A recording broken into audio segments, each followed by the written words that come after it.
All right. Hey, welcome everyone. Headspin Radio. This is Akil Brown reporting live from Houston, Texas. I'm here with my guy Miles Fletcher. What's good? It's our first go round, man. This is going to be the first episode, official first premiere. So welcome everyone. This is Headspin, man. Headspin Radio. This is it. This has been in the making for a while, huh? It's going down. All right, man. So ideally what we want to do with this, guys, is we want to kind of take on all kinds of different topics in terms of, what's going on in the world, pop culture, history, philosophy, religion, you name it. Everything's, nothing's off limits, in other words. So we shared a lot of similar views. We also come from different backgrounds. So what we wanted to do is bring that dynamic to a lot of the things that are pertinent to us as a culture and as a world and all that. So that's kind of what Headspin's going to be about, a variety, a lot of different topics. So, yeah. Yeah, man, we're just going to wrap it out, try to have some fun with this. Yes, sir. We're going to get deep, real deep. Yeah. And we're going to keep it light and have fun as well. So going to be a lot of different topics, a lot of different things that are going to come up that a lot of people don't talk about that we're going to try to talk about.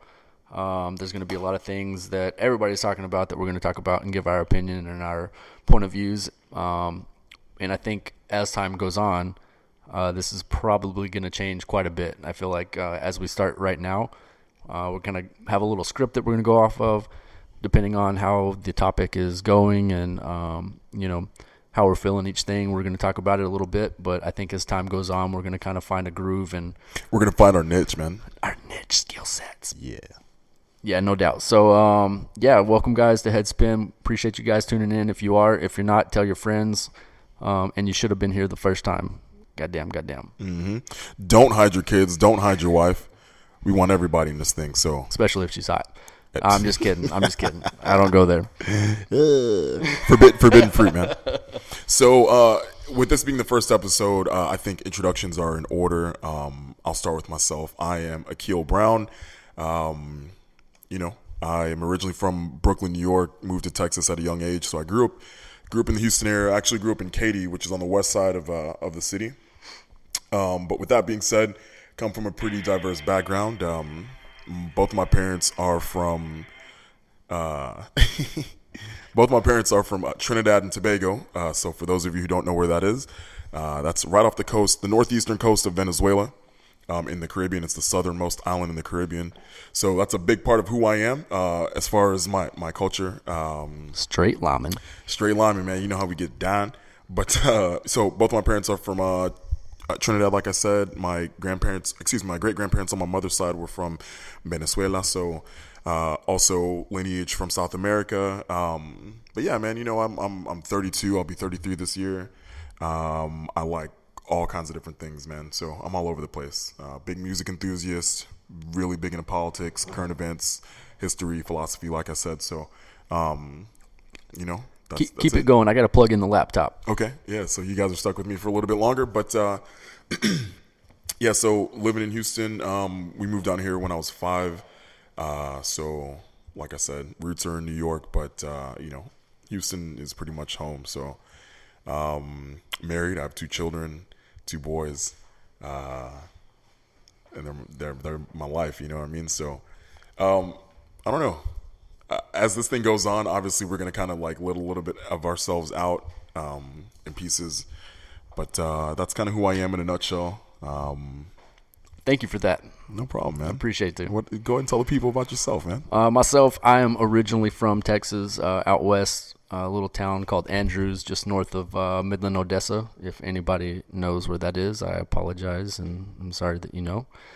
I grew up out there. It's in the middle of nowhere. It's middle of nowhere. It's Hickville. They're probably still riding some pump jacks right now. We'll get into what a pump jack is later. Probably. I was going to say, because I don't know what the fuck that is. Yeah, man. So originally from out there. Yeah, we can do that for sure. So should I do that now? We're writing messages to each other. So Anyway, so I'm from Texas, born and raised in Andrews. Left Andrews after high school. My parents came down to Houston, and I relocated down here in I think 2005. And I got married when I came out here. Was married for 10 years. Recently divorced. I have a 5-year-old little boy, and that's me in a very quick nutshell. Was raised with a very conservative outlook, and I've done my best to grow as a person and be open to things. But yeah, I mean that's me. Sorry, I'm just looking at our sound feeds here. So the dynamic is ebony and ivory in perfect harmony, right? Damn. Maybe not perfect harmony all the time, but that's the thing, right? So, me being, a black male in the United States, obviously there's a lot of contention in terms of race in the country. You being, a white male, different experiences and things like that. I think that's going to help play to the dynamic that we are trying to accomplish in this podcast. So Yeah, and I think people will notice it, not just off of our voices. I bet you can't tell which one of us is black. But anyway, they'll be able to tell based off of our conversations, the dynamics and things that we're talking about. So as we get into this and we get into some topics, I think you guys will enjoy, or hopefully enjoy, that dynamic and the talking points that it brings up. Again, we agree on a lot of things. We just have different outlooks and perceptions of it because of where we're from. And then also there's a lot of things that we're not going to agree on, but we have the the common decency to each other that we're trying to listen to each other and be open about things. So sorry. Well, so just to kind of backtrack a little bit, that common decency comes in. I guess I'll kind of explain our relationship, right? So I actually used to work with Miles a couple years ago, and we just kind of hit it off. You know what I mean? Like our energies, our vibes just kind of synced up, and we were just able to kind of feed off of each other like that. So I no longer work with him currently, but we kept in touch. You know what I mean? The bond has definitely gotten closer. So, with that being said, there are a lot of things that we do agree with, a lot of views that we share. But again, just to kind of reiterate, our experiences are different, right? So that's going to allow us to have different takes on different things going on. So, and that's kind of, in the demographic that we want everyone to be able to find something out of this podcast, right? Like, this isn't going to be, bashing like Republicans or conservatives or vice versa. We are going to talk shit about the people who deserve it, right? Like, if you are stupid, you deserve to get talked about. Straight up. And you're going to hear about that in a little bit. Yeah. So, and that's going to be on the right side and the left side, right? So, again, we want everybody from all different types, walks of lives. They can be able to take something from the show. Obviously, through social media, we want to be able to interact with y'all as well. So as we're talking about that, you can follow me at the.real.akil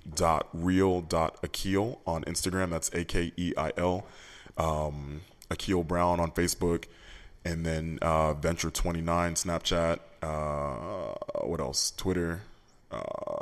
We're going to be all over the place. So you tweet? Not much, but I don't tweet. Something that I want to get into. So I have a Twitter, but I just don't use it very often. So yeah, so I'm on social media. I'm Miles O Texas, MILESOTEXAS, and that's pretty much everywhere: Facebook, Instagram, Twitter, ding, all that. So yeah, and we're gonna create some social media pages for Headspin, Facebook, Instagram. We're gonna try to put these and publish them everywhere that we can. iTunes. We're taking this over. So yeah, anyway, I think that's pretty good for introductions right now. Let's get into some topics. Let's get into it, man. Let's get into it. So I'm going to start. Can we talk about Petty Permit Patty? Oh, we're going to start with this one. Yeah, we're going to start with this one, man, because right. This seems to be like a trend that's going on, man. And to be honest with you, it's not even a trend. This has always been going on. But the accessibility, everyone's got phones now, you know what I mean? When people are being stupid, they're being documented and they're being exposed everywhere. I love it. So my thing is like, if you want to be stupid, cool. If you want to be ignorant, That is awesome. But just keep in mind, everyone's got a phone, and they're gonna get your ass on Snap or on an Insta story or whatever the case is, and they're gonna put it out there, and things go viral, and then you're out of there. So. And then you're gonna have a remix on YouTube of you being an idiot. And then you're gonna become a meme. So not only like you're forever gonna live in that shame. So with that being said, for those of you who are not familiar with Petty Permit, Patty is a young lady who is a young lady who well, let me rephrase this, is a young white woman who called 911 on a young black girl for selling water without a permit. So it begs the question, right? Like, is your life really sucked that much that you need to call the emergency number, the emergency line, right? Not even like non-emergency. She tied up the lines. What if somebody, you know what I'm saying, was dying of a heart attack? You know what I mean? Sir, Yeah. there was a lady selling waters on the corner. So apparently, I guess there was an altercation. Her story was the girl and her mom were being loud and boisterous and whatever the case is. Yeah, they were trying to sell something. Right. So as passersby were coming through, they were trying to sell water or whatever. Old girl decides to call the cops, and the mom films it. So whenever the mom confronts her, the chick's like on her phone, but then she like tried to hide behind a wall, like the mom didn't already see her. You know what I mean? So I'm like, at that point, like, you look so stupid right now. How old is this lady? I think she's like in her like late 30s or early 40s, man. So yeah, so she like, my thing is like, does your life really suck that bad that you have to call the police on an 8-year-old girl? So like, regardless of race, right? I do think in this case there could have been some bias there, no doubt. I mean, and we're gonna get into that at a later point, like cognitive biases and things like that. So, but yeah, like my thing is what if that was like a troop of Girl Scouts selling Girl Scout cookies? Would she have called 911 on them? Probably not, right? No. You dig what I'm saying? So, I mean, like, what do you think on that? Like, am I reaching here or? No, man. I think anybody that wastes the time of calling 911 because somebody's selling some water without a permit, there's something deeper than selling water without a permit. Like, what was it? Did they look at you wrong? Did they really offend you because they were talking a little loud, or was it because they had a different skin color than you? Yeah. And here's the thing, right? I feel like right now, excuse me, there is like this knee-jerk reaction of, from the left, right? Democrats and liberals, if anybody disagrees with them, they're racist or they're like bigots or, they're ignorant, whatever the case is.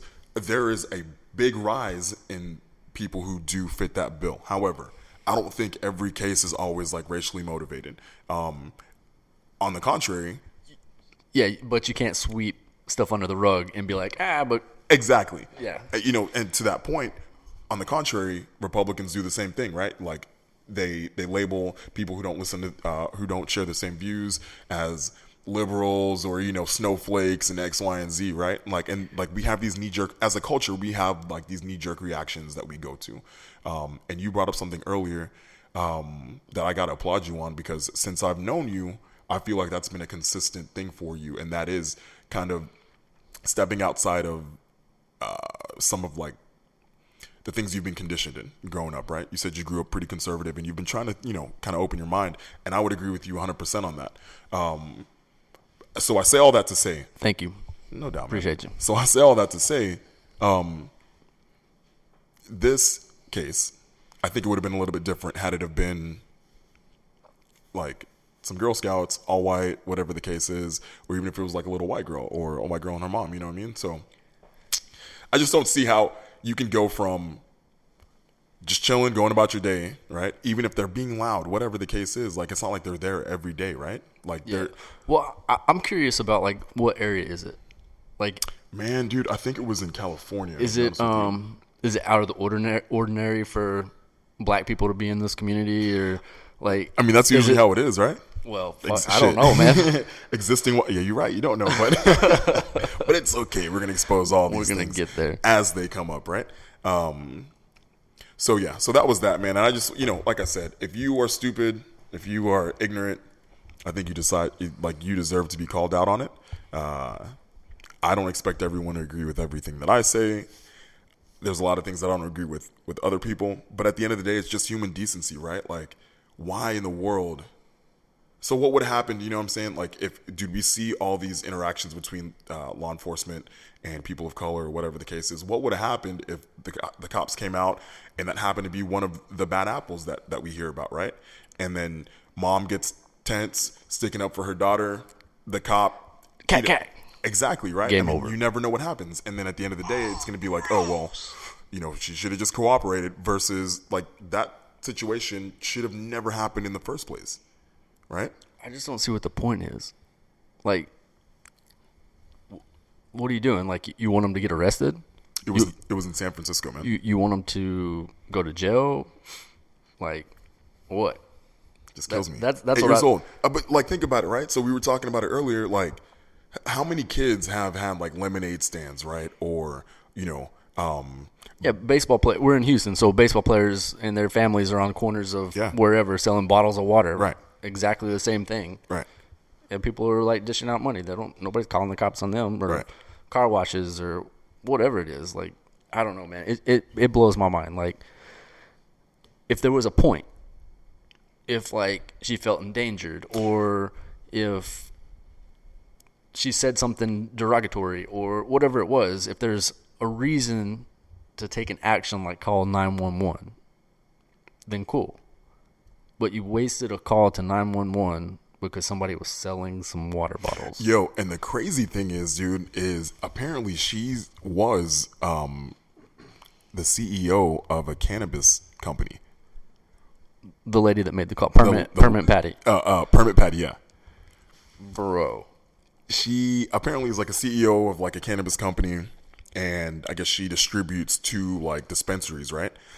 So like, in light of everything that happened earlier this week, a lot of the dispensaries and a lot of these companies decided like to boycott her and not sell her stuff, right? So I guess apparently she's like stepped down from that role. But to me, in that case, like if you're the CEO and you step down, she's saving face, right? She's trying to prevent her, like, the whole company going down. Exactly. Yeah. Dude, I'm almost sure she's going to appoint someone who she's super close with, whether it's like family or, She still owns it. Right. So whoever her, next person in line, whether it's like CFO or whoever is going to step into that role, but she's still probably going to be pretty active in that company. No doubt. Right? So I'm trying to look up some memes real quick before we move on. I want to see if I can find any good memes. Oh, bro, they're already firing her up, man. Yeah. They're already firing. As a matter of fact, I've seen some memes with her and Barbecue Becky. Like Barbecue Becky's on the phone calling her. You know what I'm saying? And it's just crazy, man. Hello, 911. I'm scared for my life. A little girl is selling water bottles. Straight up. Yeah, man, it's just crazy. But anyway, so figure we start with that. On to the next order of business. Before we move on, Okay. don't. I think for people like that, there's one message: you are an.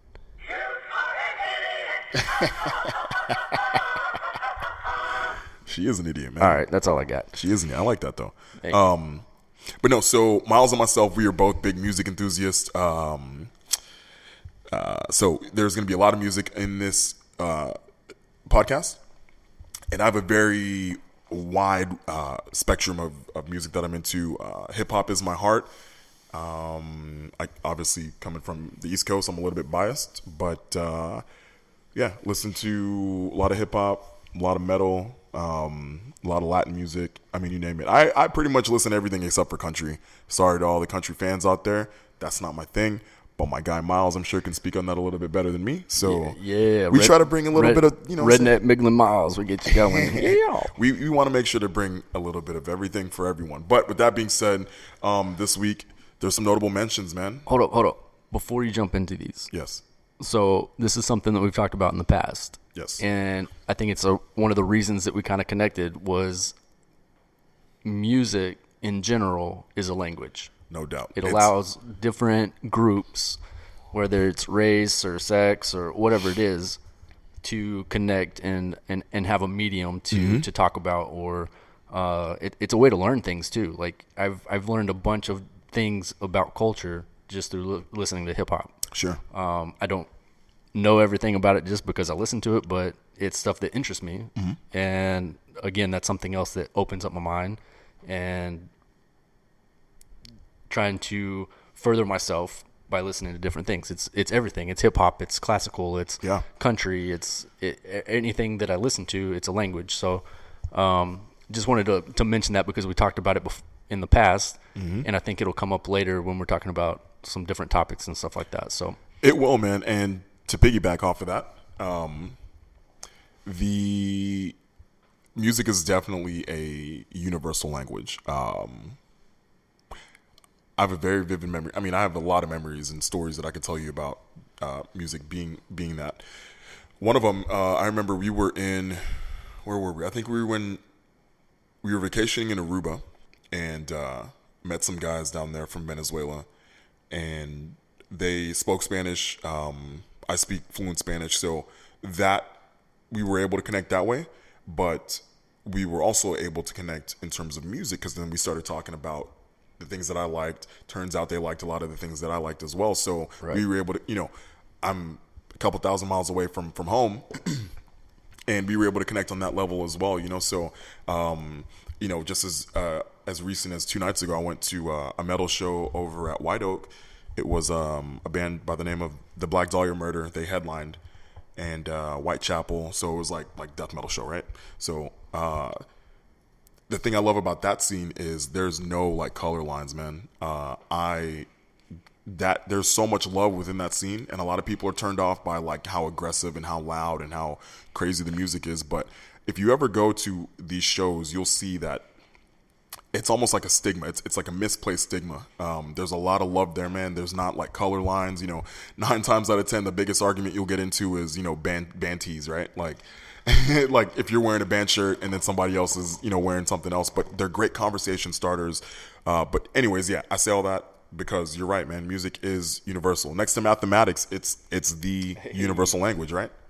So, yeah, no doubt. So sorry to interrupt you. You good? Go ahead, man. So yeah, I mean, so we did like a trial kind of pilot live recording a couple weeks ago, and we were talking about like the whole like Drake and Pusha T thing. So just to bring everybody up to speed, Drake dropped Scorpion. I think that dropped on Thursday night at midnight or Friday morning at midnight.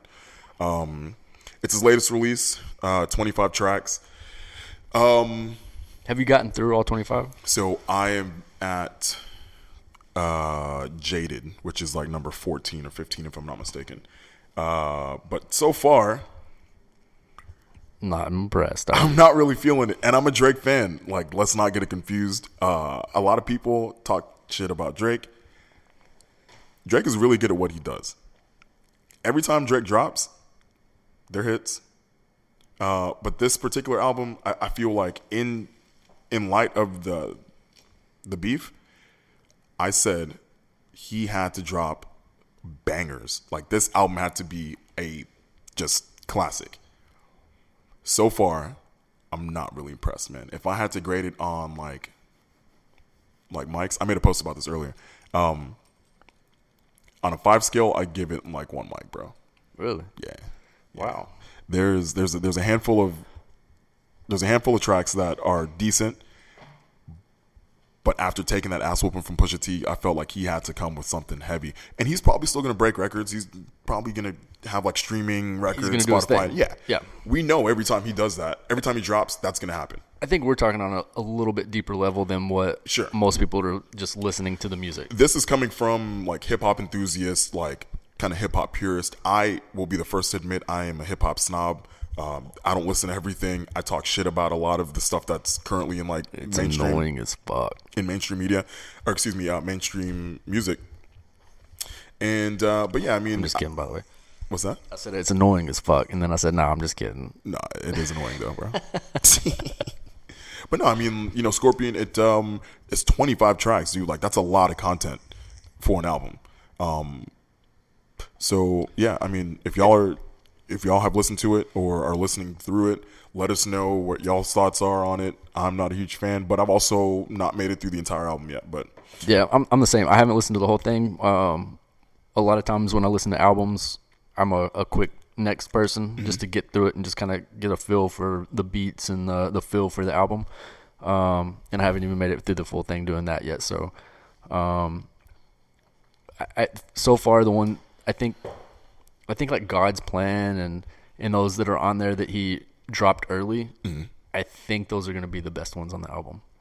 as of right now, I think so. I mean, God's Plan's huge. Yeah. Plus, when he dropped the video, like that definitely boosted it even more. But I agree with you on the level of after he got bodied by Pusha, like he needed more than just dropping 25 tracks. Like we talked about earlier, he dropped 25 tracks to take up space. Sure. To kind of push stuff to the side. Because that's 25 tracks that the entire world is now going to go stream, which is why he's going to have big numbers, right? Right. Versus having a standard 7 to 10 to 12 tracks. Now the talking point is going to be, oh, Drake does it again. He's breaking records versus getting his ass whooped by Pusha T. So I wonder if Pusha comes after him. It's just like, yo, bro, you dropped 25 tracks and that's all you got. Like, I wonder if he comes at him. I hope so. But I kind of doubt that he does because I was watching a video on YouTube, Nas's album release that they did in Queens. Yeah, at the bridge or whatever. Yeah, Queensbridge. And shout out Queensbridge, QB. Yeah. Yeah, we got to make one of those. Like, that would be dope, man. What's up? Going to one of those releases, like figuring out how to get to one of those releases, man. No doubt. But anyway, he got interviewed, and he made it sound that he was past this whole thing. Like, he basically said, I did what I did. He can't touch me. I'm done. I'm moving on. So we'll see what happens. So, and there's a couple of tracks on the Scorpion album where he's got, some bars where he's what seems to be him retaliating to Push, to Kanye, but they're not really like attack bars. You know what I mean? Like, they are addressing bars. Yeah. He's explaining things, and my thing is like, nah, bro. In a beef, you don't explain shit. I did this because I wanted to do it this way. Yeah, like, you don't explain shit. No, bro. Like, you attack. You go for the throat, bro. Like, Pusha came and just completely disrespected you and aired you out and put so much of your business out on the streets. And that's what I have to give to Pusha T, because that dude did some research, bro. And he came for the jugular, and he wounded Drake, man. He ripped that straight out. He wounded Drake. So anyway, so that's the thing. I know Tiana just dropped as well. Yeah, I'll have to check that one out too. Tiana Taylor, yeah. She's also signed to Good Music under Ye. So in my opinion, I think Good Music has summer 2018 locked up. We had the Kanye's album. I wasn't a huge fan of that album. The Pusha T album is incredible from start to end. The Nas album is stupid fire. And then I've been hearing a lot of good things about Tiana Taylor's album. So, I think Good Music has it unlocked this summer, man. Yeah. While we're on it, so let's roll back to Kanye. You listened to that one in full, right?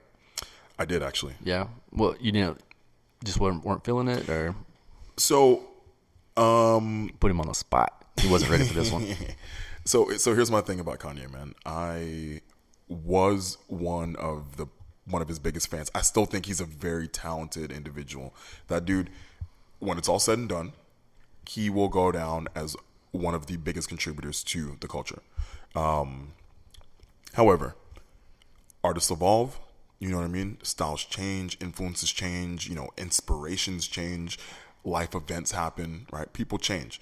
For me, as far as Kanye's bodies of work, his catalog, I kind of jumped off the train at about when he dropped 808. 808 and Heartbreaks.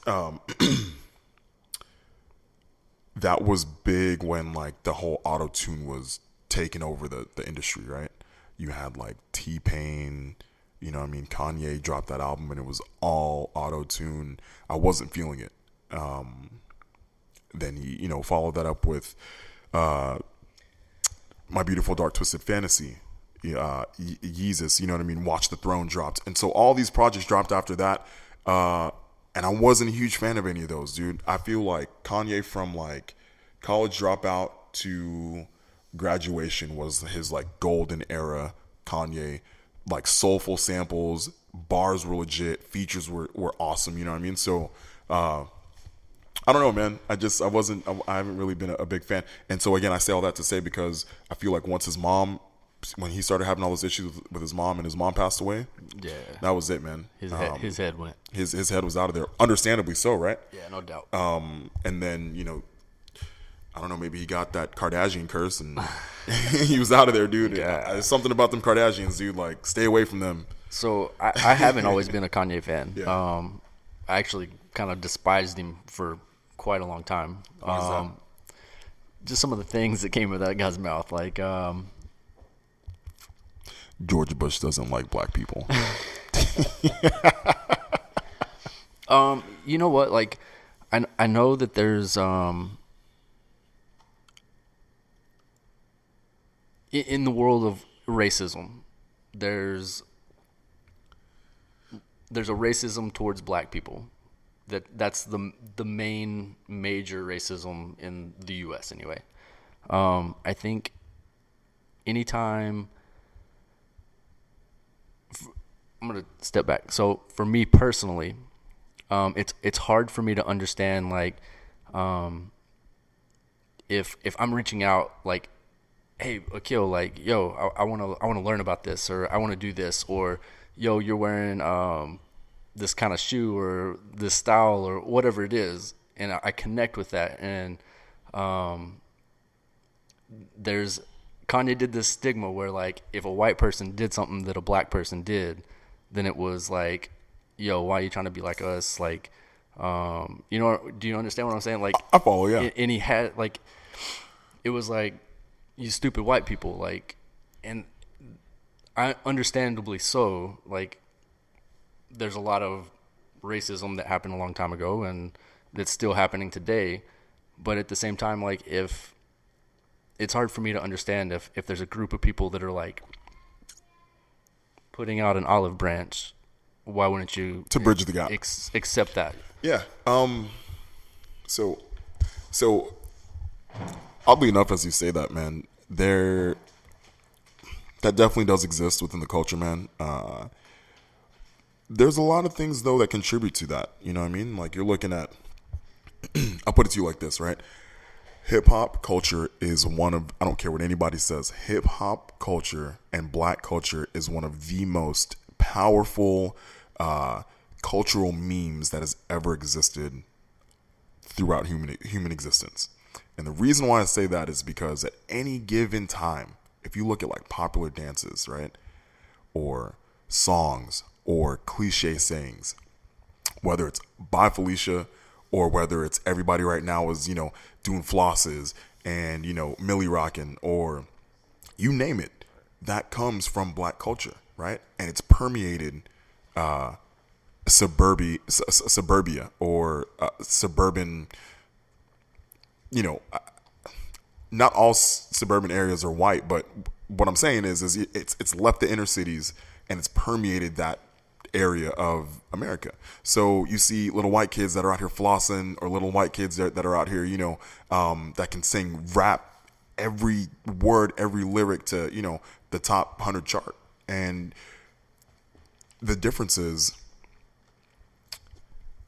a lot of those racial tensions and things like that, it is different, right? So like for me, if I'm in public and I'm hitting the floss, right? So I'm 6 foot, I weigh 250 whatever pounds. I'm working on that, by the way. So, like I'm a bigger black dude, obviously there's like stigmas of like a black man become across as, aggressive or intimidating or whatever the case is, right? Scary. So yeah, so like if I'm out in public and I'm, hitting like flossing or whatever, at first glance people are gonna be like, oh, look at that black dude like acting black, right? But then if a 12-year-old little white kid goes out and is hitting the floss, they're gonna be like, oh, yo, like that kid's cool, or he's, hip, or whatever the kid. There was a video that I just saw on Facebook.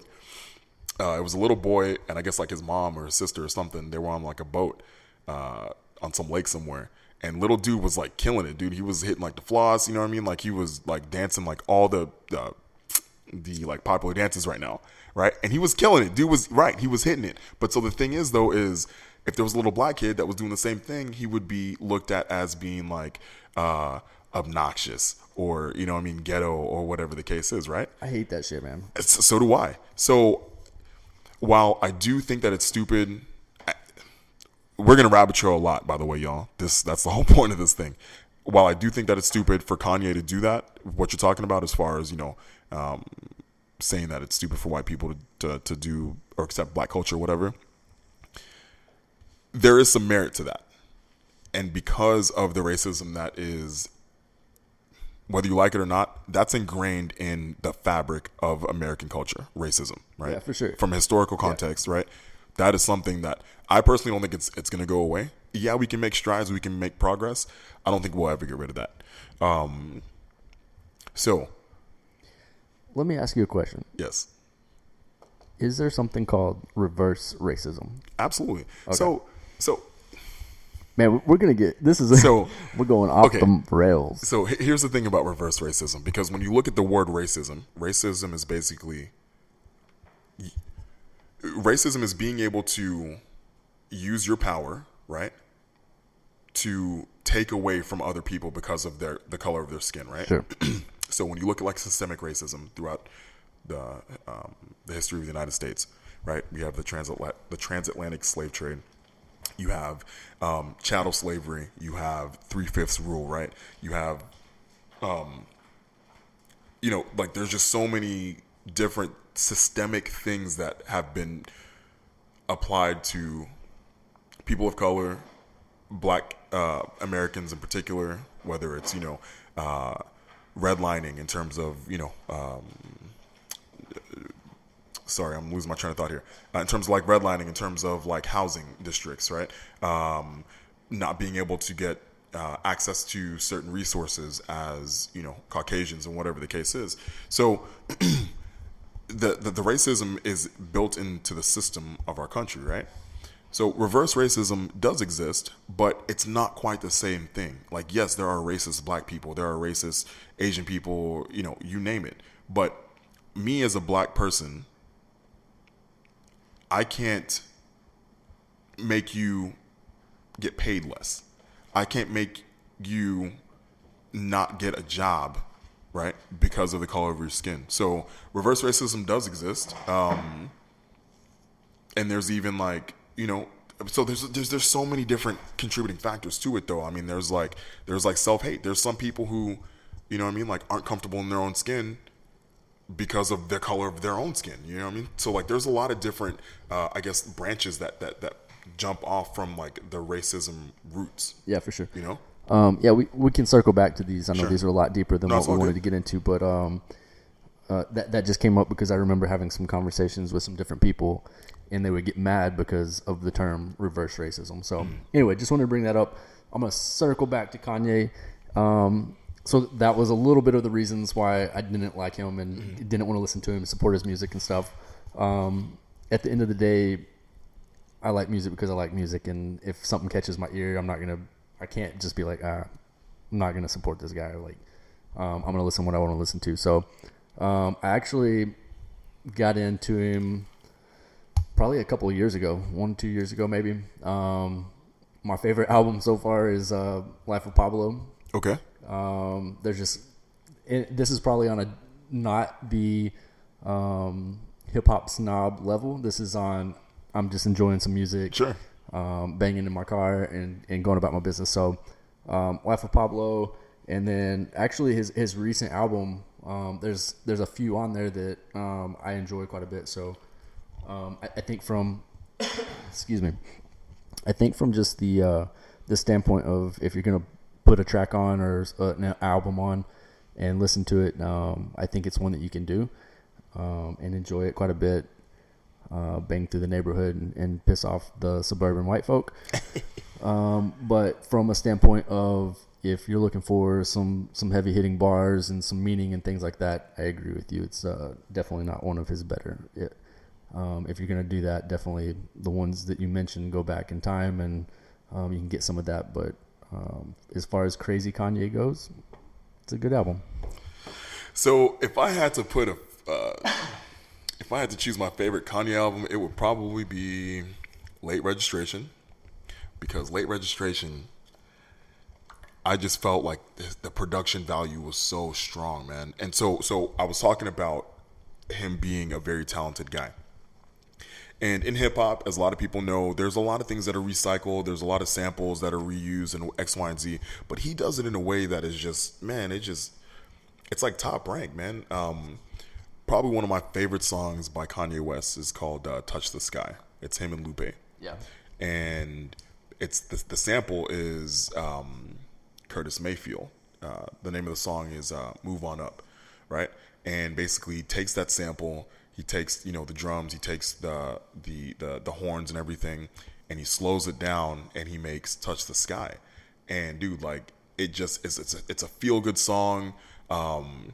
The rapping, the bars were there. They were just both hidden. And in my opinion, Lupe is one of the most underrated rappers that's out there. Speaking of, he's going to be coming to Houston here shortly. But so Late Registration, amazing album. What was the album that had kind of the African feel to it? That had the African feel. Yeah. To it. We'll come back to that. We'll come back to that. What do you mean by African feel? Like production wise, like his like part of his video, there was like in the background it was like African, some animals and stuff like that. Maybe some like tribal sounds that were incorporated in the production and things like that. I'm drawing a blank on that one. We'll come back to that for sure. Cause I might be tripping.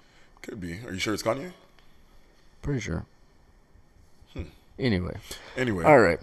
So, moving on. What else we got here, man? So North Korea, they're still trying to blow up the world. Told y'all, man. Y'all over here getting y'all's president selling y'all wolf tickets, man. That shit was just for show, bro. That shit was just for show. And the reason why I say that is because North Korea historically has done this before. They've said that they'll denuclearize, and they go back on their word. So we bring this up because there's been reports as recent as yesterday that apparently they are still enhancing their nuclear capability. Their different facilities that they've been upgrading those facilities. So I was reading there that there's multiple secret sites. So yeah, it's a big deal apparently. Right. So basically what they're saying is what they're saying is that they are continuing to beef up these secret sites while they're still trying to get concessions from the United States, right? So we're still continuing to lift these sanctions, you know what I mean? Kind of get some of that pressure, the boot taken off their neck from the West. But, classic North Korea bullshit, Classic North Korea. And this goes back to like 92, man. A lot of people think that, this is like new and historic. That's why whenever, Trump met with Kim, everyone's like, oh, this is historic, this is crazy. And it's like, no, if you're familiar with their history, it goes back to the UN was originally who put the sanctions on North Korea. I think it started in either the late 80s or 92 or something like that. And, from there, some of the other Western countries, superpowers, like France, United States, Germany, started applying pressure to them as well. So this doesn't start with the United States, but not to say that, yeah, of course, I don't want a nuclear, North Korean peninsula, because the dude is crazy. Everybody knows he's crazy. So, of course, if Trump can go over there and do what he needs to do to get this guy to be a little bit more reasonable, I'm all for that. I don't want, him to just, send nukes over our way. But in the same breath, I'm also not like, I pay attention to this stuff, man. I'm not just going to sit here and just be like, oh, well, Trump is like God's savior, you know what I mean, and is going to save the United States when it comes to North Korea. Yeah, well, what I think about is it's optics, man. Is they sit there and shake hands and meet and whatever else. Oh yeah, we're gonna suspend our nuclear program. Just a few months after you calling me Rocket Man and making fun of me. No doubt. Like, yeah, no problem, cool. Yeah, and if they continue to beef up continue to beef up their nuclear capabilities, they'll see fire and fury that the world's never seen before. That's big talk, man. Yeah. And then 2 months later, you're over here shaking hands. Nah, we're cool. Don't worry about it. Come on, man. Yeah, nuclear going. Yeah, man. So, With that being said, I really hope that we can get that squared away. But I also look at it like this, man. Comparatively speaking, North Korea is like a blip on the map of the Earth. If it really jumped off, dude, it wouldn't take much to completely decimate that landmass, right? Yeah, no doubt. So I don't think that he's that stupid. The problem is though, is he's like the kid at the park that's talking shit to you because his bigger brother is right around the corner. Right. You dig what I'm saying? Yep. So it's not so much North Korea that we need to worry about. It's China, it's Russia, it's Iran, right? Let's just say, just from a manpower perspective, if we were to get into a military action with China, bro, they outnumber us like 10-1. 10-1, like something crazy like that, right? So even if it was just straight ground, we'd be out of there, dude. China also happens to have a pretty amazing nuclear program as well. So we have to tread carefully because this can literally manifest into a much bigger problem outside of North Korea. So I don't know. I hope it gets better. I hope we can figure this out. But I'm going to watch it closely because I'm going to start looking into some like nuclear fallout type shit. So I'm also a big gamer. That's why I brought that up. And Fallout is one of the most amazing game series ever created. But no, you're right. Like there are companies that are actually marketing underground bunkers. Yeah. You know? And really, if you think about it, like when you think about like the Cuban Missile Crisis and like the Red Scare back in the day, and you'd have the little drills, hiding under a desk and against the wall. You remember that as a kid? Yeah, for sure. So, like it's a very real. These things can happen in no time, right? But push of a button, man. the push of a button. Now, the crazy thing is, though, I don't buy into like that whole boogeyman. We're constantly under the threat of these crazy despots and these dictators and stuff like that. First of all, bro, we outspend every other country on the planet when it comes to defense. Yeah, no doubt. By like 10, right? That stuff doesn't worry me. It's just shit I don't want to get into. You know what I mean? Like, I feel like if we went to war again and it became World War III or whatever it became, that doesn't really worry me because of the outcome of it. It worries me because of the destruction it's going to do. Sure. I think if it happens again, World War happens again, it's coming to the U.S. It's not going to be fought on a foreign land. It might be fought over there as well, but I think people will bring it to us as well. So I think that's the scary part is the destruction, not the outcome of it. I don't know, man. I don't know. In saying that we spend so much money on military defense, I don't see the United States getting invaded, bro. Like, you never know, man. Enough foreign countries get pissed off at the same time, and you have missiles coming at you from every direction, True. or there's always a possibility. Or just think about it: if these so-called terrorist attacks on U.S. soil are happening, who's to say that there's not like sleeper cells and stuff like that? Yeah, I mean, Yeah. Who knows these days? Yeah. And a lot of stuff is going to happen cyber. They're going to attack. It's already happening. Yo, Yeah. so the crazy thing is like the week after Trump met with North Korea, there was a cyber attack on the United States from North Korea. Exactly. Right? So We're best friends. Right. So I'm like, but the dude was just shaking hands with Buddy. Like, Hey, but he knew nothing about that. anyway, man. So with that being said, hopefully we can get that squared away. Yeah, fuck North Korea. But it's crazy though. You're talking about a country that literally is so isolated, bro. Like they still live like, first of all, like 90% of the country can't eat. They've had like mad, like crazy famines because of like sanctions that have been placed on them. They don't have like their internet censored. I think they have like 13 websites that they can visit in the country. You know what I mean? Like that. It's wild. Could you imagine? Yeah, man. Like, did you see the thing? Who was it that passed away recently?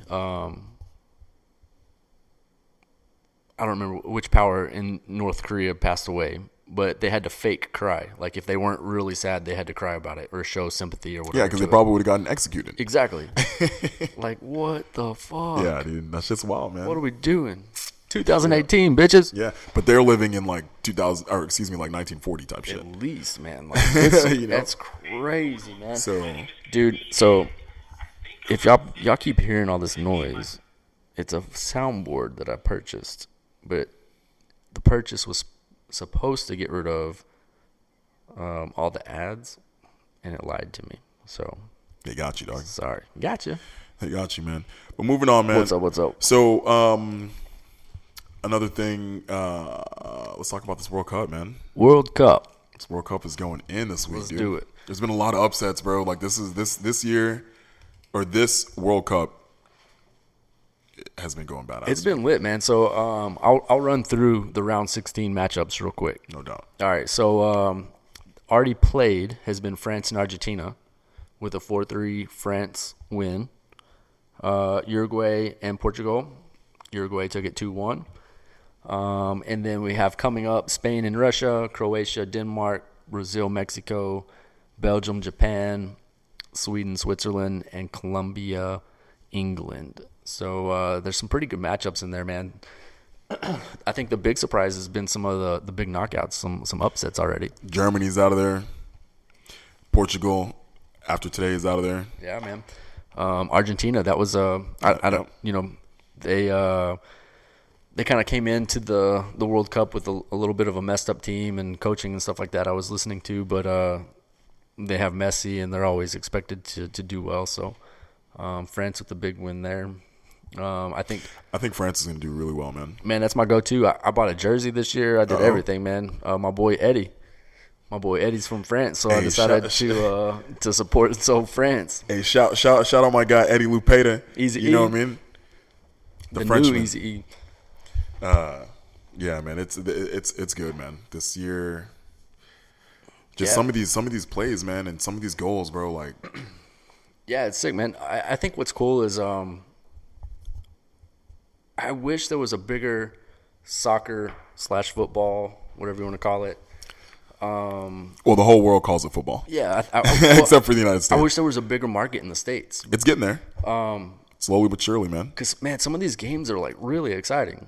And then you get into some of these matchups and some of these players, like, there's some Personalities. I mean, it's just like any other sport, right? Like when you see LeBron play against, someone, I don't know. I mean, you name it. Like when these personalities match up and their talent levels match up, and you see all these crazy plays, it's the same concept, man.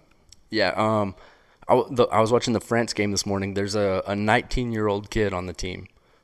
He had 2 goals in the game, I think, 2 or 3 goals in the game. Biggest game that he's ever played in his life. They moved him a little bit around in the positions and stuff. Had this amazing game, and like, dude, he was the reason that France won the game. I don't know. It was cool to watch. So, but that's really all I know about soccer is the World Cup. Like, I don't follow the Dynamo here in Houston or anything like that. Maybe I should. Well, it's grown. I tell you what. So I've actually been kind of out of the soccer loop for a little bit. I used to follow like the Euro League pretty closely, but I mean, all these clubs around the world, man, like they have amazing players, bro. You know what I'm saying? Like this is professional, high level soccer, and for a lot of people who aren't into soccer, a lot of it's like it's a slow sport, and all they're doing is running or whatever the case. Man, football is in my opinion, that's like one of the most hardcore sports. Your level of conditioning and cardio and running for damn near 90 minutes in regulation, that's just regulation time. That is crazy, man. Like, bro, I couldn't do that shit for like 15 minutes.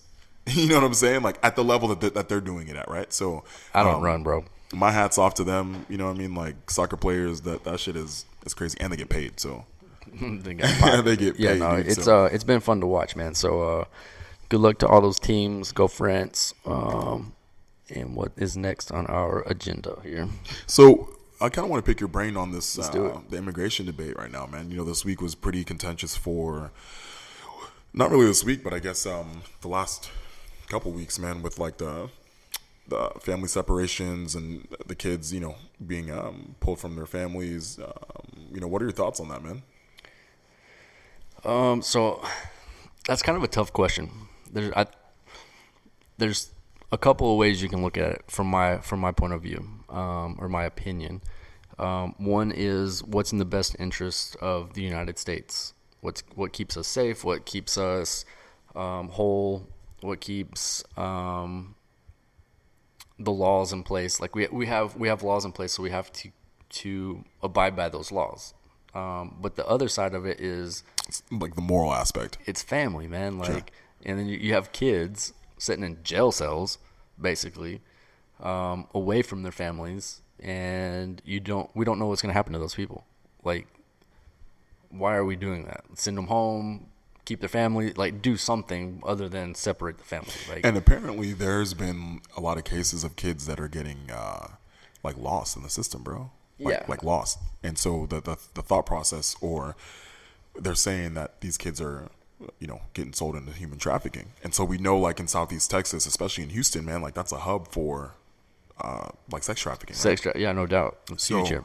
I think they said something like the number was like 2,500 or like 1,500, something like that. Kids that can't be accounted for that have been detained. So like my thing is like, bro, like, okay, if you're going to detain these kids, there has to be a way to be able to like make sure we know where the hell they are. Right? Track them, Yeah. like something. Yeah, man. So I'm with you, right? I see both sides of the argument.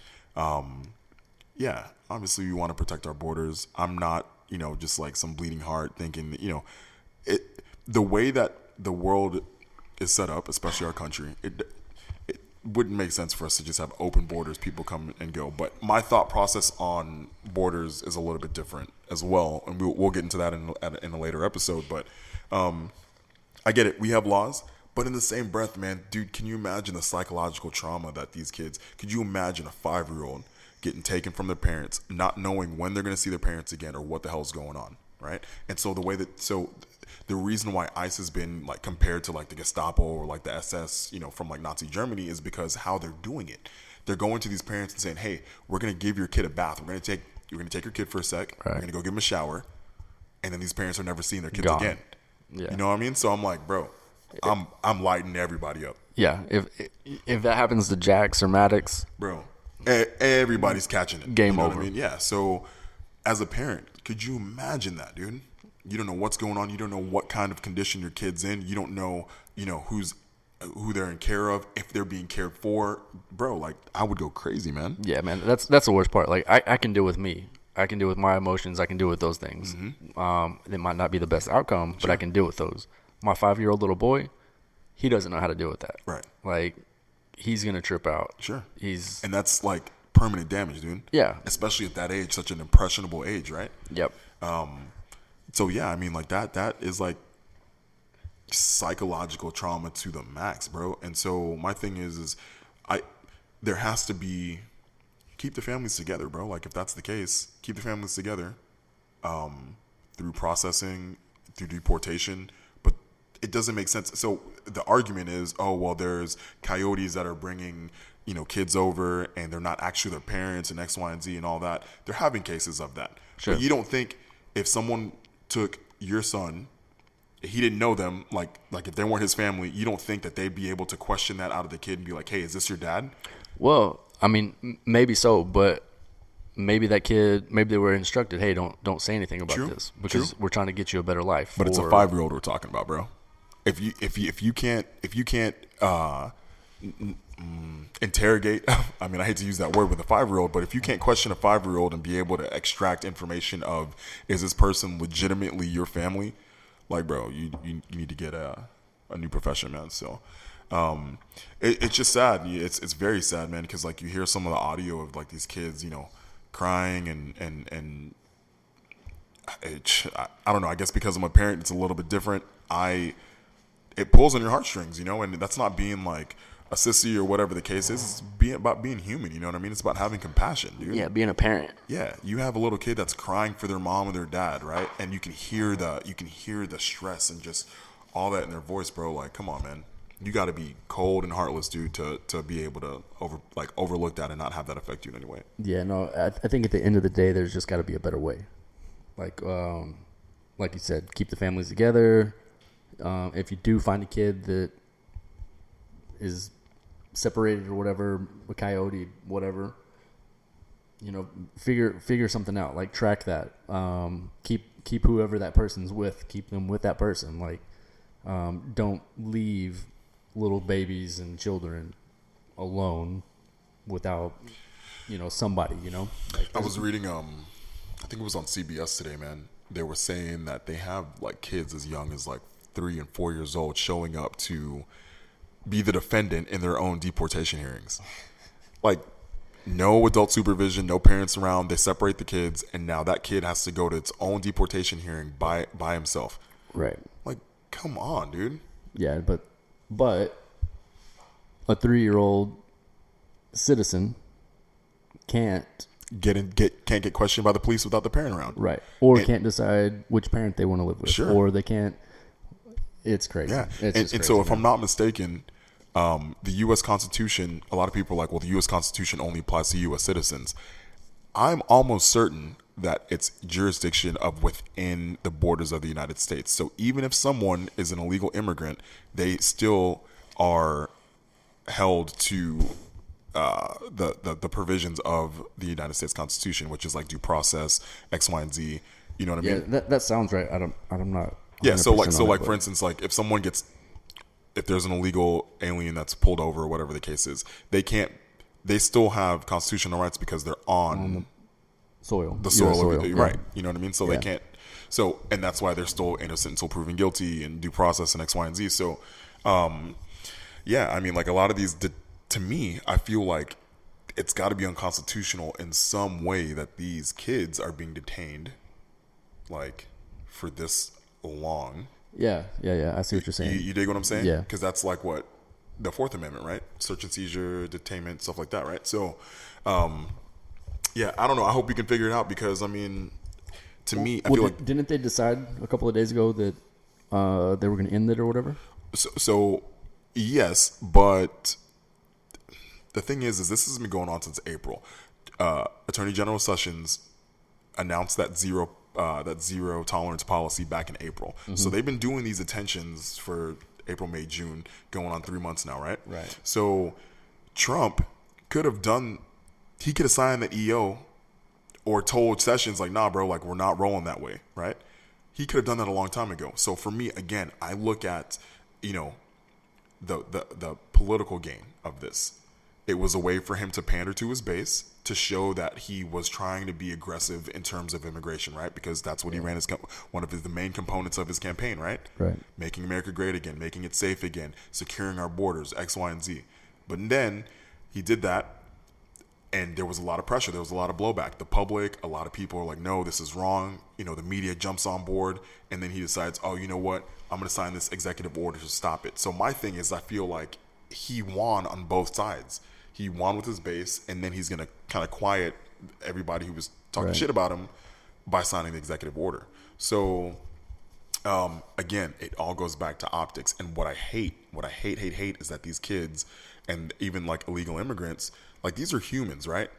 Before like American, before Mexican, before, these arbitrary labels that we put on people, these are human beings that we're talking about. Yeah, And children. children, right? Yeah. And they're being used like almost weaponized politically for both sides, right? The Republicans are trying to use it as a way to, again, kind of show their might in terms of like immigration policy and immigration reform or whatever. And then the left is trying to use it as a way to, kind of get into like the whole like open borders, whatever, case is. So they're being used as pawns in this political back and forth. And that's what I hate. We're talking about human lives here, dude. These aren't intangibles. These aren't like these are concrete people breathing, beating hearts. And they're the byproduct of political Yeah. whatever. Yeah. So, yeah, I mean, it's just sad, bro. It's sad because these people, I don't think a lot of people realize what illegal immigrants go through. Well, and think about this. Dude, they're going through like walking through deserts and shit for like Yeah. weeks at a time. Riding in who knows what, being locked away and wherever. 18-wheelers with like 60 other people. With cows and shit Yeah, and dude. whatever. Like, yeah. So, Yeah, and that's it's not to crazy, say, man. I mean, like, yeah, they are still breaking the law. They're coming here illegally. Okay, cool. I get it. But I would much rather have a legit, illegal immigrant who's trying to better their lives and their family than some racist fucking white nationalist that lives next door to me, right? Some Bingo. closeted, KKK Aryan Nation Brotherhood type guy. No Right? doubt. Yeah. So, like, I'll just be real with you, man. You're looking at these people come here for the most part. They try to make a better life for themselves. Yeah, of course you're gonna have some bad actors that come through and want to do bad shit in terms of like gang members or whatever. But it's not, to me, that's like a boogeyman tactic more often than not. And again, coming from a having non-American parents. Coming from that, I've traveled internationally from a young age. I've seen this. 9 times out of 10, when people come to the United States, is because of the opportunity that is available in this country. Yeah, no doubt. Right, and they're trying to better themselves, and they're trying to leave something for future generations. So, MS-13 doesn't bother me. Yes, I know they're out there. Whatever the case is, the cartels. I think that we have that pretty much under control. And if you really want to get into like cartels and kingpins and stuff like that, shit, the government's one of the biggest ones out there. But that's, again, a whole nother story. We'll get on that on another episode, man. So, yeah, for the most part, when I meet people that may be illegal immigrants or whatever the case is, they're cool people, man. And they want the same things. They want life, liberty, and the pursuit of happiness, and be able to. Those are all the things that we want as Americans, right? Yeah, no doubt, man. So it's just, I think it's catch-22, man. it is like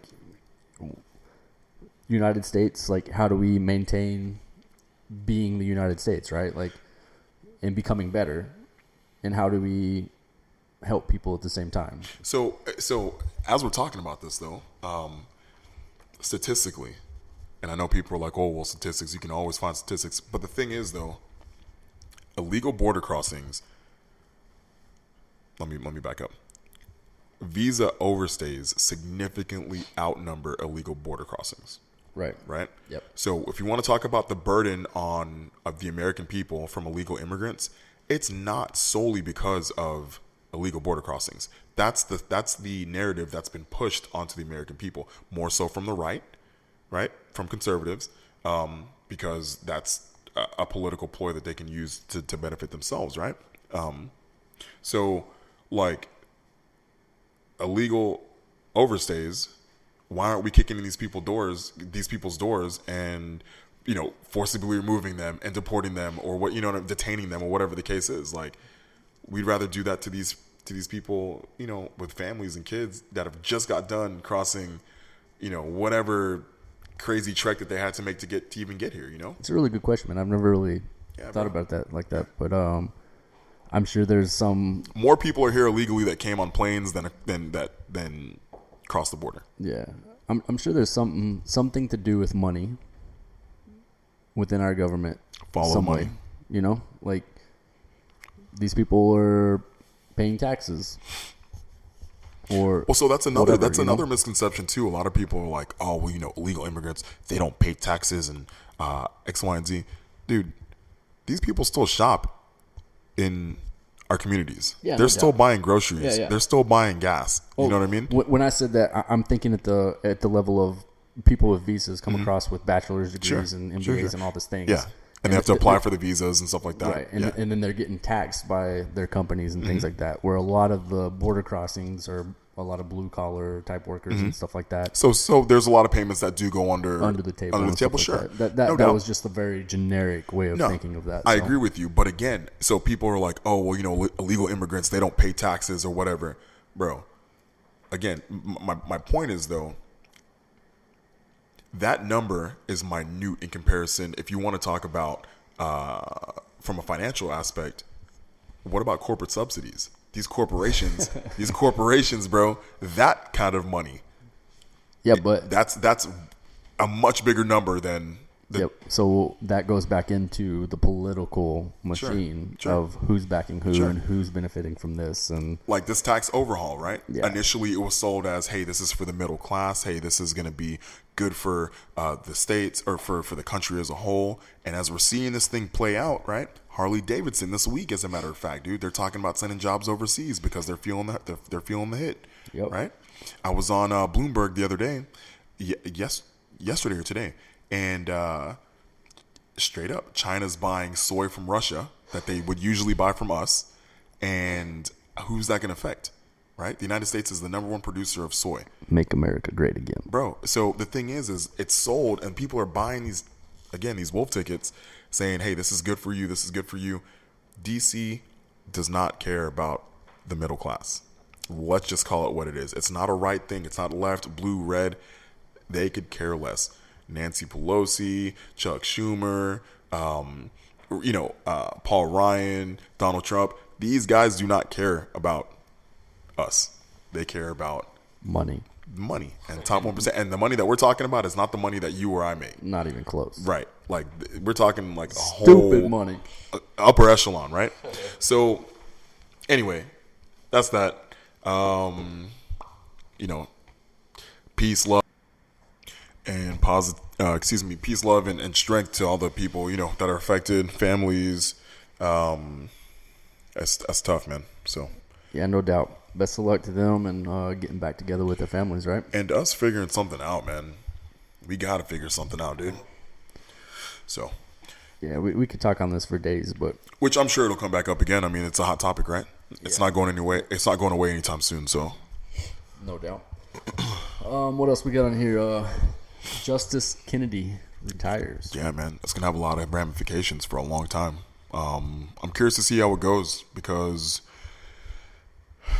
there's even some controversy around that. So what I've been reading is I guess Justice Kennedy, for those of you that aren't up to speed on it, he is one of the current Supreme Court justices, and he announced his retirement this week.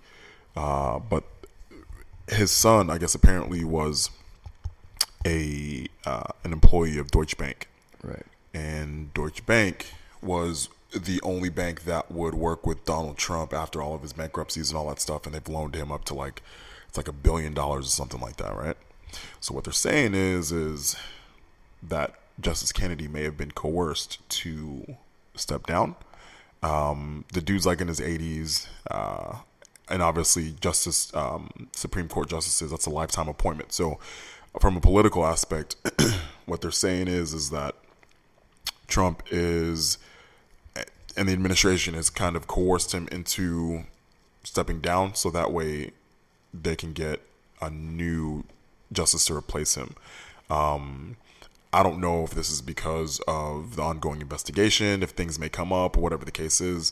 I don't know that, so I don't want to put that out there. But they're saying it's like a conflict of interest, whatever the case is, with Justice Kennedy's son having worked for Donald Trump in the past. So the fallout of that is right now you have the right that has control of both the Congress and the Senate. So another appointment, because you got to remember when Justice Scalia died, he was able to appoint a new justice as well, right. Super conservative. And so now if Kennedy leaves, he can also replace him with a super conservative, basically being able to control the Supreme Court as well, giving the right more power in the Supreme Court. So Congress, Senate, and Supreme Court, that's practically, I mean, all the judicial branches, right? So yeah, they're just saying that there's a lot of ramification and fallout that can happen from that. So yeah, no, I was just kind of skimming through this here, and it goes deep into all kinds of different little fingers and things like that of different ramifications. So definitely a lot to read for myself. So the one thing I will say though is, I don't know if you recall, but the last year of Obama's presidency, man, he had the opportunity to. So Scalia actually died during the Obama administration, and Mitch McConnell and all those other Republican leaders they said, we will not appoint any nominees as you're going out, like you're leaving, right? Like we're not going to appoint any nominees. And it was an election year as well. So I'm curious to see, we got midterms coming up in November, right? So technically it's an election year. Man, I'm curious to see if they keep that same energy, right? If that's the case, if you wanted to do that to Obama, then you got to do that to Trump now. You should not approve anybody that he nominates for that position. And then on top of that, dude, technically the dude's he's under criminal investigation. But do you think that's going to happen? I personally don't think so. I don't think so. I really don't think so. But my thing is like that just shows like the hypocrisy, right? Yeah.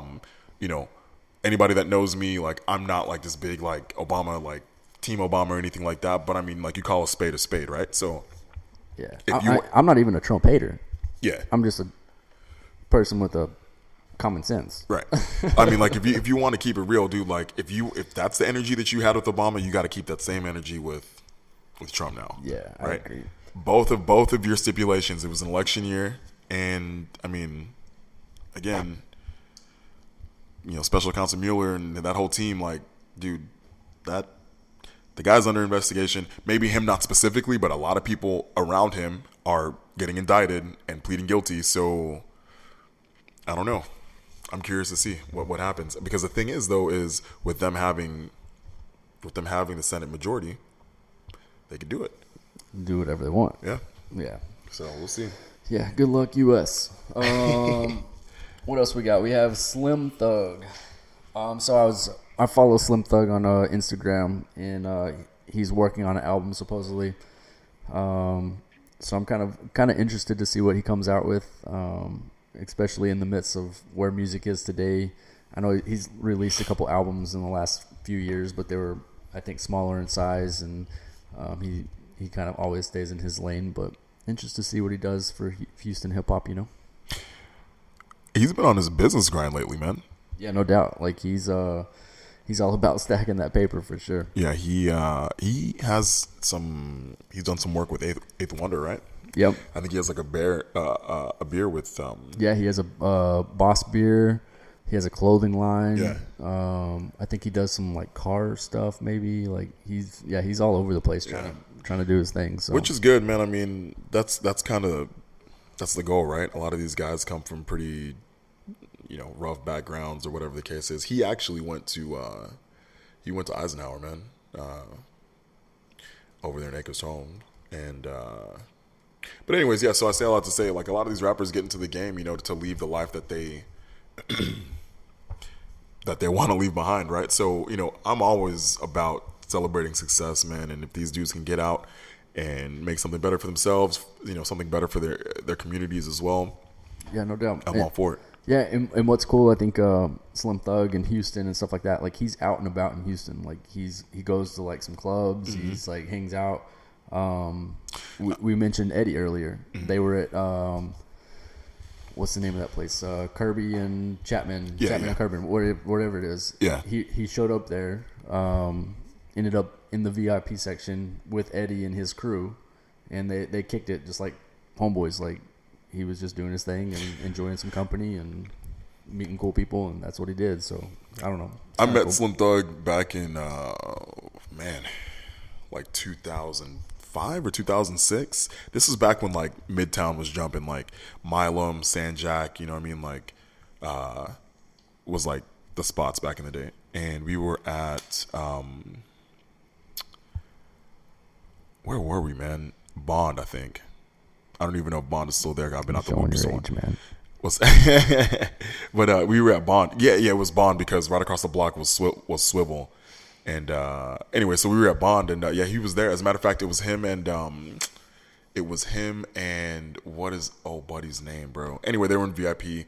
I went up, you know, pounded him up or whatever. I mean, I didn't have like a conversation with him or anything, but he was cool. He was all right.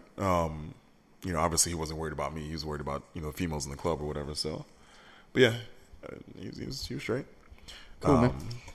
So yeah, we'll look out for that too hey, when Slim it comes Thug, out. if you hear this, hit us up. Yeah, man, no doubt. Yeah. So cool, man. So that kind of wraps up that little segment of our podcast. Call it Week in Revision. Just seeing what's up, what's going on in the world. And I think we're going to move on to some events that are going on local for Houston. Yeah, man, there's a lot of cool shit coming up, man. We have so as we said, we love music, so definitely want to keep everybody in the loop as far as, you know, upcoming calendar. As far as July goes, I know that there is next Saturday, Erykah Badu's going to be here at the Arena Theater. I think that's like the 7th. So that'll be a dope show. The following day is going to be Warped Tour at NRG. It's been many years since I've been to a Warped Tour. But if I'm not mistaken, this is actually the last cross country tour, meaning that they're not going to be doing multiple dates around the country anymore. So I think it's going to be like a festival in California. They might have it like regionally where it's like, in the Bay, down to LA, whatever. So there's that. The Houston Symphony is actually doing a like a David Bowie kind of tribute. That's gonna be pretty dope. That's on the 16th at Cynthia Woods. Smashing Pumpkins gonna be here at Toyota Center on the 17th. Sam Smith on the 18th. And then my guy Logic is gonna be here on the 28th. Man, definitely gonna be there for sure. It's gonna be him, NF, and Kyle. It'll be a dope show. It's gonna be hot, but that's why they make cold beer, right? So it'll be fun, man. A lot of cool shows coming up. I'd like to try to get to that Erykah Badu show, but I have a pre-existing engagement at one of my buddies' cribs. Shout out my guy Tyler, housewarming party for my man. So yeah, congrats, man. We'll be there, doing big things with him and his family. So we'll be there, man. But yeah, so anybody going to Logic at Cynthia Woods on the 28th, I will be there. We will be there rather. So yeah, man, that's about it, huh? Yeah, man. This has been fun, dude. Not too bad for first little go. Yeah, man, we'll get better. We'll shake off the dust and get better at this thing and find a groove, and then take over the world. It's a wrap after that, man. So going down. We want to thank everybody for hanging out with us tonight. If you're still listening, again, just to kind of reiterate, this is Headspin Radio. Akil Brown speaking currently with my guy Miles Fletcher. You can follow me at the.real.akil, AKEIL. That's on Instagram. Akil Brown on Facebook. We're going to be launching a YouTube page here shortly, so we'll have all that information on there as well. You want to go ahead and share your social media again?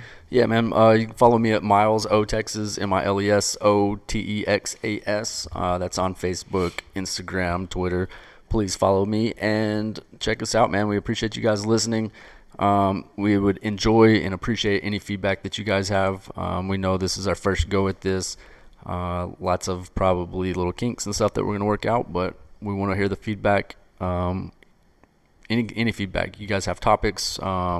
If you hear us talking about some events, local events in Houston, you guys want us to give a shout out to anything, let us know. We'll be glad to try to help people out. So if you guys want to send us any ideas for topics that you want us to talk about as well, we're going to try to talk about things that are relevant, but also things that we enjoy. But any other topics that you feel that might be good for the show or for the flow, let us know. We can always use another one. That's it, y'all. Well, we appreciate y'all. Appreciate you. That was fun, man. Nice, man.